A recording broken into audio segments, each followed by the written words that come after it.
Liz, Shannon Miller, it's a pleasure having you in Thaqafiyya channel in the Red Carpet Show. I want you to introduce yourself to our viewers, to Arab viewers. Hi, I'm Liz Shannon Miller. I'm Senior Entertainment Editor at Consequence, and I'm also a Executive Board member of the Television Critics Association. We had a convo before we start. And we talked about TV shows that very popular in MENA region.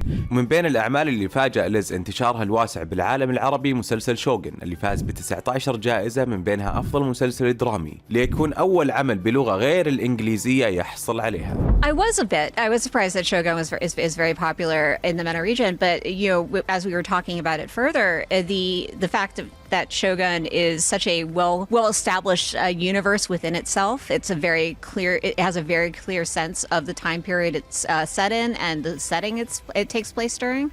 And as a result, I can see how it can be transportive to any audience, no matter where they come from. وبالوقت اللي نافس عن أهم الجوائز في فئة الدراما، ذا بير كان المنافس الأشرس ولكن عن فئة الكوميديا، وحصد 6 جوائز في هذا الحفل. I believe this year is about Shogun and the Bear. Both of them has received an impressive number of nominations in the Emmy. What do you think makes these shows stand out in comparison between other shows? I think it's a really interesting combination of what we were just talking about, the ability to really create a sense of place within the context of a TV show. The Bear is theoretically set in a location that's just down the street from anyone. It's a kitchen. But the fact that it's so well realized and so dynamic, and you really feel the intensity of what it's like to be in that kitchen while you watch it. That combined with the fact that both of these shows that we're talking about have really strong characters played by brilliant actors.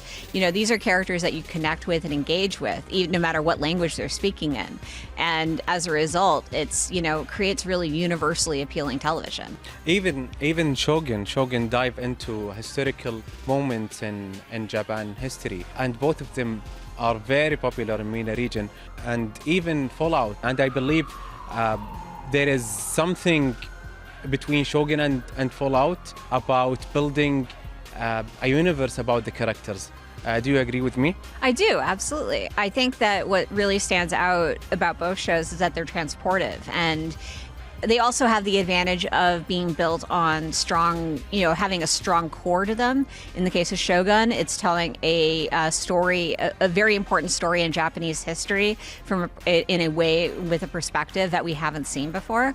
In the case of Fallout, the creators of that show did a really excellent job of taking the very familiar game franchise and using that as a framework to tell their own story. ولأنه مسلسلات كثيرة صارت من الأشهر والأهم في عالمنا العربي، هل ممكن ترجع تتكرر ظاهرة Game of Thrones اللي برصيده 164 ترشيح لجوائز الإيمي على مدى أجزائه ال8، أو حتى Breaking Bad اللي برصيده 58 ترشيح وغيرها من المسلسلات؟ No, it's a really good question, especially because a lot of this year's nominees are relatively new. Shogun was never supposed to originally be a ongoing drama series. It was originally planned as a limited series, but the popularity of the show, plus the fact that there is a lot of other material to adapt from the writing that inspired the original series, meant that they decided to make it an ongoing drama series. And based on the success of the first season, and depending on how they plan to structure the next few seasons, that definitely has the feel of a show that could go on for quite some time. And I also feel like the show Fallout, has a really wide open playing field available to it, and the level of the talent involved is really strong. So I think there's a lot of potential for that show to keep moving forward. It's been greenlit for a second season. I believe next year we're gonna have The Boys, House of the Dragon, and other shows. Do you think, especially House of the Dragon, gonna reach Game of Thrones level? I mean, historical level. House of the Dragon is really complicated because it's got a much different relationship with the material. It's got a much different relationship with the fans.